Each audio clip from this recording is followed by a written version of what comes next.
On today's episode of Empowering Women in Real Estate, the podcast, we have part two of our systems series all about nurturing.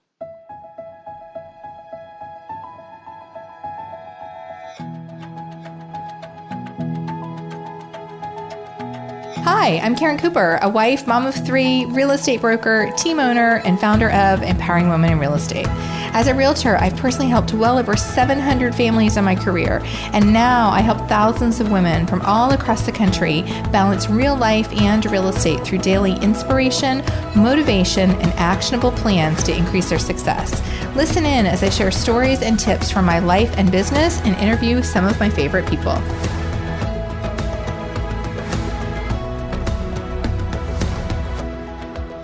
Hi there. I'm glad you're here for today's episode. So, if you have been following along, you know that we are in the midst of a systems series. I am all about the systems.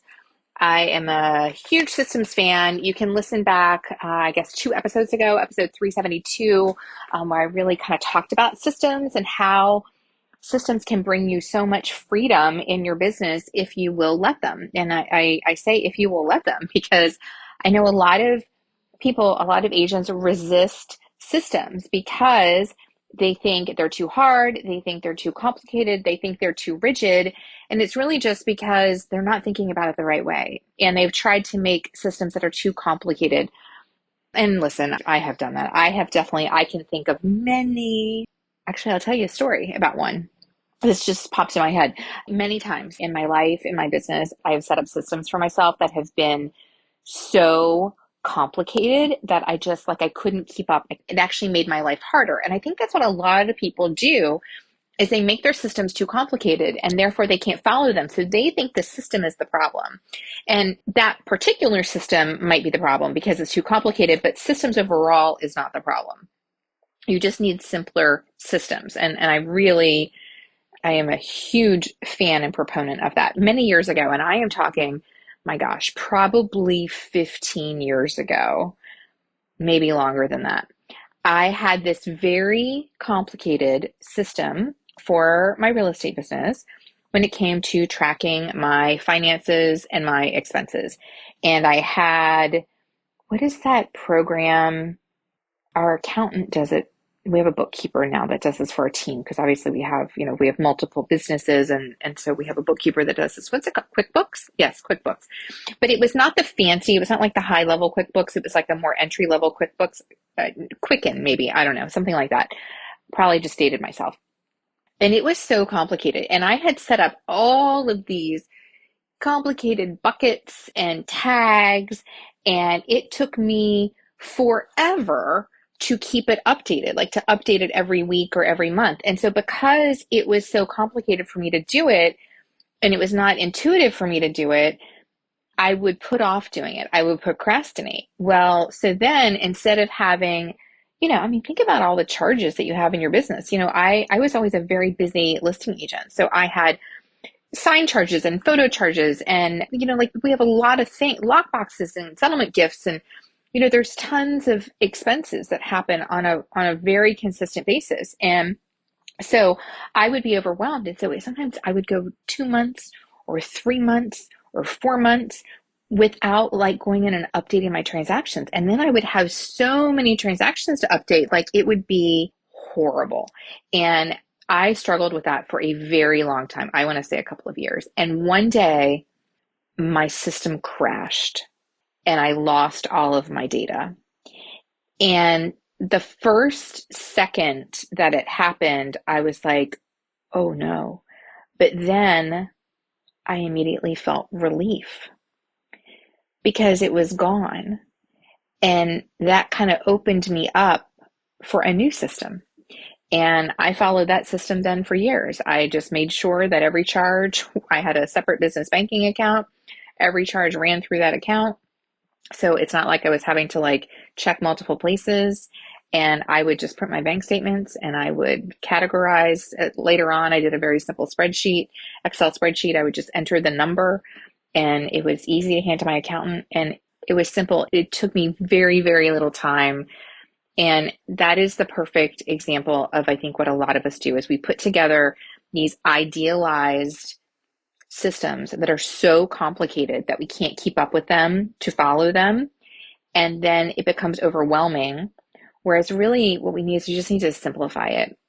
And so I have simplified my systems, my real estate systems, my systems for my real estate business over the past 23 years I've been in business. And you can listen back. So episode 372, I kind of talked about the overall about systems and why they're important and all that good stuff. This month, all through the month of October, if you're listening to this when the episodes air, is every week this month, I have we've got 5 total episodes that are part of this series for 5 different systems. And the systems that I firmly and adamantly believe that every real estate agent must have. And I actually kind of have them for you in sort of listing in order of importance. So last week was all about prospecting. Prospecting is number one. You have to have a system for prospecting. Go back and listen to last week's episode 372.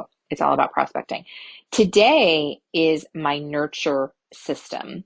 And, it is also a type of prospecting, but it's different. And I think I mentioned this last week. My prospecting system is proactive prospecting, things that I am actively doing to stay in touch and to connect with people. Nurture is a little bit more passive, not a little bit more, it is more passive. It can be more automated. In fact, a high percentage of what I do for my nurture system is really very automated. You've heard me talk about it a ton of times with my prospecting. I spend on average anywhere from about 45 minutes to really 90 minutes at the very most doing my prospecting every week. I do it Monday mornings. It's the first thing I do. And I get that done for the week. My nurture system, and I'm going to walk you through all of that. The things I do as part of my nurture system, it maybe adds an extra maybe 30 minutes per month on my prospecting time. And I do it as part of my prospecting time. And so it can be very automated. This is definitely an area where you can get help. But what is a nurture system? So think about it. There was a stat that I heard once a zillion years ago, which is probably, I'm sure it's been updated since then, but people forget you're a realtor every 17 days, right? And you need a system to keep you in front of your clients, in front of your database, in front of your audience. When they need you, they need to think of you, but they don't need you that often, right? How often do people buy and sell a home? I can think of multiple clients that I have. In fact, over the past year, I've had multiple of my clients that were clients when I first got into business 23 years ago that were now buying and selling again. So, some people could be every 5 years, could be every 10 years. I've been in my home for 21 years. And so they're not going to need you constantly, but you need to stay in front of them for a couple of different reasons. One is when they are ready to do something, you want to be the person that they think of. But then also they know other people that are wanting to buy and sell real estate. And if you're not top of mind to them, then they're never going to think to recommend you and refer you. And referrals are the strongest. And I will say that very boldly because a lot of people now want to tell you that it's like AI and Zillow and Google reviews and blah, blah, blah, blah, blah. Referrals are the strongest, most easily converted, warmest, hottest real estate leads that you can possibly get. And I know that from 23 years of experience and literally thousands of homes sold. Our team is about to hit 2 billion in sales volume. And that 2 billion has just been in the past 10 and a half years. So, and the majority of that was business done by referral, it done through nurturing relationships. And so I tell you that just so that you understand that, I know of what I speak, right? I'm not just like making grand gestures and talking about things to try to sell you something. I'm telling you from actual true experience. So nurture system. It's a somewhat passive, maybe automated system to help you to stay in touch, stay in front of your clients, your database, your audience.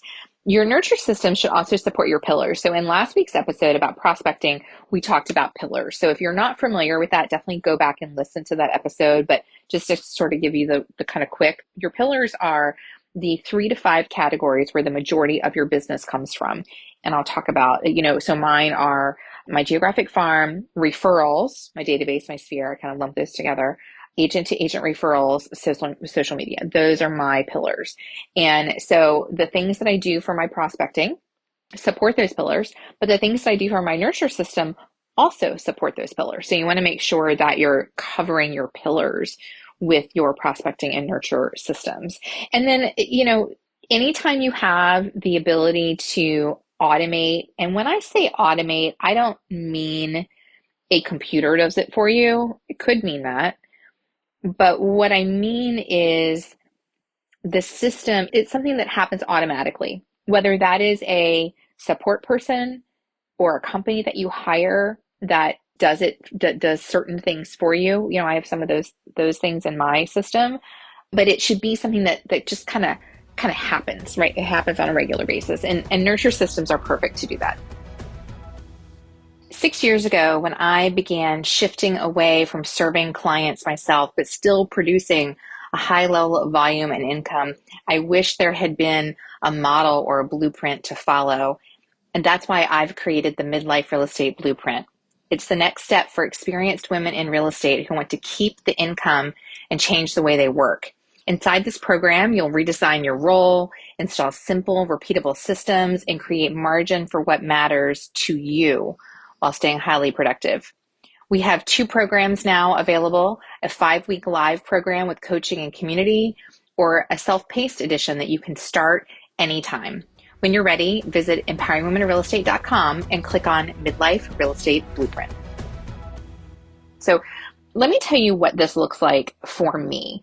And again, my pillars of my business, so I lump together past clients, people I've worked with before, my database, my sphere of influence. People who are in my sphere are usually in my database. And referrals from all of those people, I lump into one category because I treat them the same. And then agent to agent referrals is a big pillar for me. My geographic farm is a big pillar for me, and social media is a big pillar for me. And so the things that I do as part of my nurture system, I break into really kind of 3 categories: things that I do monthly, things that I do quarterly, and things that I do annually. And so monthly, there's 3 different things that I do every month. One is an email newsletter. If you are not doing an email newsletter, what are you doing? It's free. It doesn't have to cost you anything. It's we all need a CRM. I don't know of a CRM that does not do emails. I use Brian Buffini's Referral Maker CRM. I send my email newsletter from that CRM. You're going to have a CRM anyway. You can use things like, Flowdesk. We use that with Empowering Women in Real Estate. I've used MailChimp before. Those are things that you pay for, but you don't have to. Use what's built into your CRM, but sending out an email newsletter, that's part of, it's created for our team every month. It's created for the inner circle every month. I take exactly that newsletter template. I don't overthink it. And I put that into my email. I send that out to every single person in my database that I have an email address for. Don't overthink it. Don't look at your unsubscribes. You do have to have an unsubscribe, by the way. That is a requirement when you are sending out doing mass marketing emails. But I don't look at the unsubscribes. I don't look at it. I don't look at it because 1, it would hurt my feelings. But 2, I don't think it matters because I think about myself. There's a lot of businesses that I love and that I actively, work with and promote and, purchase from and visit and all of those kind of things. But I unsubscribe for their emails just because I get too many emails. So for some people, email is not the way to go for them, which is why you have to have different media, different ways of reaching people, which is kind of what you'll hear too here with my nurture system. And so the email newsletter is that. A big part of my email newsletter is my client appreciation drawing. For many years, this was something that I heard about. I first heard about doing the client appreciation drawing probably 20, 21 years ago. I was at a Star Power event. So for those people who've heard of Star Power, I was at a Star Power event with my first team leader, and this team leader was talking about doing this client appreciation drawing. And so I implemented it almost immediately. And for many years, I did it by mail. I had a postcard that would go out. Sometimes I did it every month. Sometimes I did it every other month. It just really kind of depends on the budget. But every month, the postcard, it was always, something cute, seasonally themed, and would say something like, as a special thank you this month to my friends and clients, I'm giving away a chance to win a whatever gift card, a Target gift card, an Amazon gift card. It could be a gift card to a local restaurant. It could be a gift card to a local store, whatever. And then people would need to email me or call me to enter to win. And I did that for years. And then about 10 or so years ago, we switched from doing it by mail to doing it in the email. So it gets included in the email newsletter. And the client appreciation drawing, I get so many people who enter my drawing. One, it's easier now because it's in email. All they have to do is hit reply to my email newsletter to be entered into the drawing. So people are more inclined to want to get my newsletter because they know that the drawing is going to be a part of it. I mention it in the subject of the email that goes out. Emails you can have scheduled, you can have somebody do that for you. It's very easy.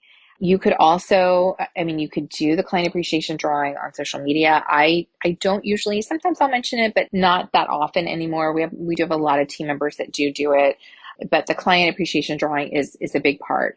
And the nice thing is when people reply to be entered, of course, I'm always going to reply back to let them know I got it. Okay, great. Good luck. Got your entry. I'll put you in. Good luck. And then there's usually some kind of little dialogue that goes back and forth. So it allows me to stay, just have that little bit of connection with people that maybe otherwise I wouldn't have that connection with. So that's another part of what I do monthly, and that happens every month. And then the other one for me is my postcard. I do a postcard every single month. It is a big part of my geographic farm. A couple of years ago, I did make some changes. I did the postcard to my farm, which is 2,500 postal addresses. Now, keep in mind, I've been farming my zip code for well over a decade. Well over like a decade and a half, a really, really long time. And I didn't start by sending it to every postal address, right? This is something that you build up to. But there was a period of time where I was sending it to every postal address, and then I was sending it to like everybody in my database. And then, of course, over time, you have to start to edit things and revise things. And so now it goes out to my entire zip code, which I do have a ton of overlap with my database. And then kind of my top people, like my A+A clients, people who have worked with me multiple times, people who send me referrals, they are also getting the postcard. And my postcards tend to be, I shouldn't say rarely, but not very often, maybe only a couple of times a year will I do what I call a salesy postcard. My postcards tend to be very vendor or community centric. So it will be something like, I'll do partnerships with vendors. And I love those. I love those because one, I am showing that I am part of the community and I am supporting local businesses. Two, I am, really firming up those relationships that I have. Like these are the vendors that I work with that I refer all the time. So I'm really, we build a strong relationship because of that. They have a longer shelf life. When you send the postcard that is strictly sales, if somebody doesn't need you right that minute, right, they're going to throw it away. And yeah, they might look at it, they're going to look at it for half a second, but then it just goes in the trash. And I know this for sure because if you walked into my house right now and you looked at the bulletin board near the door to my garage, you would see a couple of coupons hanging there. When I get the pet store near me, every couple months I get a postcard from them that has a coupon. And guess what? I hang it on the board so that I can grab it when I'm heading out the door and going to the pet store. So I know that when I send something like that, the vendor postcard is offering some kind of a special deal or some kind of discount for working with that vendor. And so I know it's got a longer shelf life and people are more likely to hang on to it until they need it to use it. Or sometimes I will do a community centric where this year I partnered with the local coffee shop in town. I partnered with a local restaurant in town where people could take that postcard in and get, I think for the coffee shop, they did a free scoop of ice cream this was over the summer, a free scoop of ice cream with any drink purchase. For the restaurant, it was a free appetizer with the purchase of 2 entrees. And the really great thing, especially with the restaurant, is one of my sons works there. And so he would collect the postcards for me so I could see how many people were redeeming them, right? How many people were using them. And then I also could see the address. So I knew who redeemed it. So then I could kind of warm them up into my process, right? If they weren't already somebody in my database, I could take them from being just in my geographic farming list and then now into my database where they're going to get more things from me. So that postcard goes out every month. The postcard is really very automated. I update my list typically twice a year, so I'm not having to constantly update it. It's on file with the printer that I use. I do have somebody in-house who customizes my postcard for me, and she just sends it. I don't even have to think about it. And by the way, that exact template that we use with our team. Our inner circle members get it, so it's very easy for them to do that edit and then send that out and do that themselves. Quarterly, I do pop by mailers. For many years, I used to do pop buys, where you drop off a little something. But over time, it just, as my business shifted, my business changed, it just didn't make sense for me anymore. Especially, I have a lot of clients that were spread out. And so it was a lot of time, driving around from place to place. And then I was hiring somebody to deliver them for me. There were years where I delivered myself one per day, every day, Monday through Friday. But that really kind of shifted. And so now I do pop by mailers. So it's basically the same premise. It's a pop by, but it's something that can be mailed, right? Something that can be mailed for a single stamp. We really try to keep it to a single stamp. And so, again, my team, we create this, this gets created. Our team members have it, our inner circle members have it. And so I kind of pick and choose the ones that I like. And I usually endeavor to mail anywhere from 30 to 50 pop by mailers per quarter.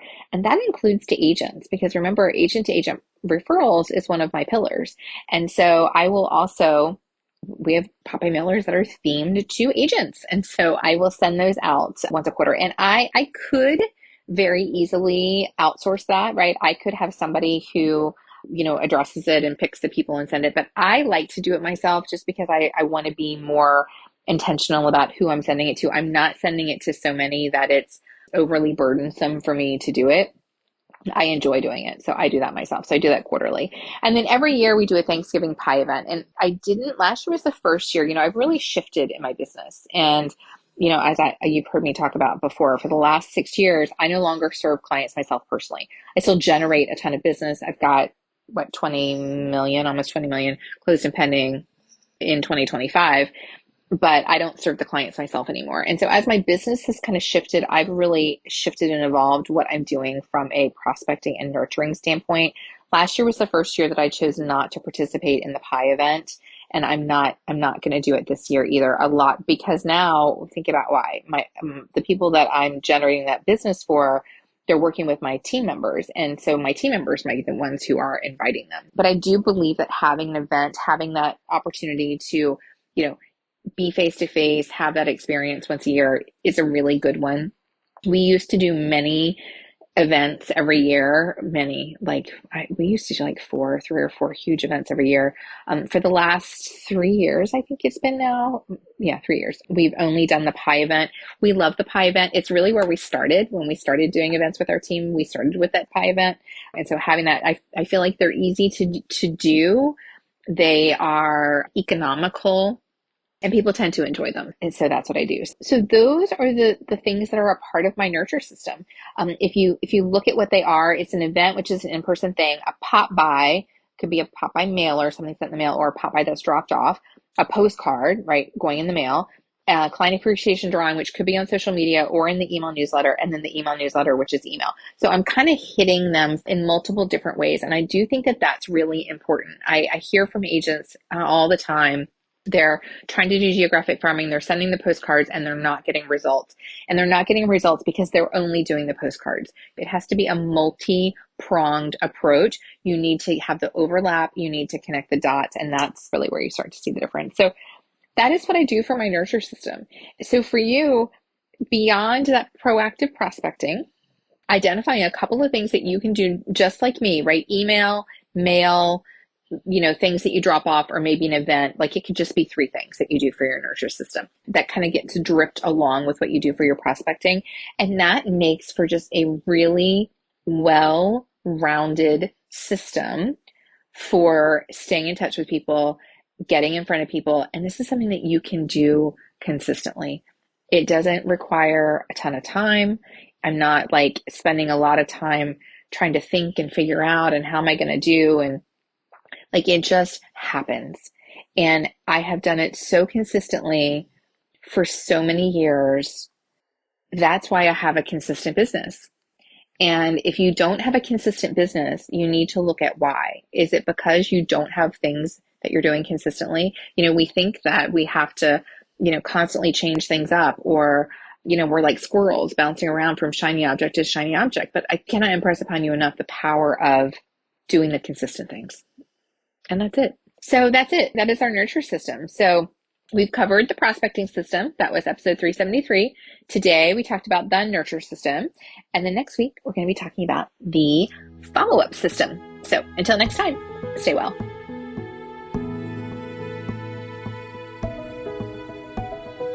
Thank you for listening to Empowering Women in Real Estate, the podcast. Click subscribe to be notified every Wednesday when our latest episode is released, and be sure to check out our group on Facebook.